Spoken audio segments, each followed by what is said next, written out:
da fofoqueira. Não tá assim. É? Nada. E da barriga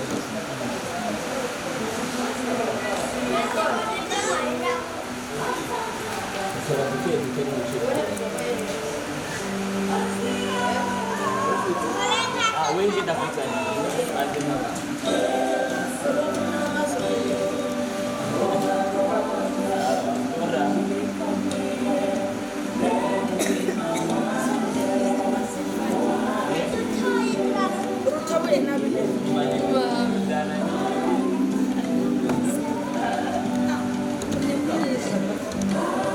Aku terus sama bilang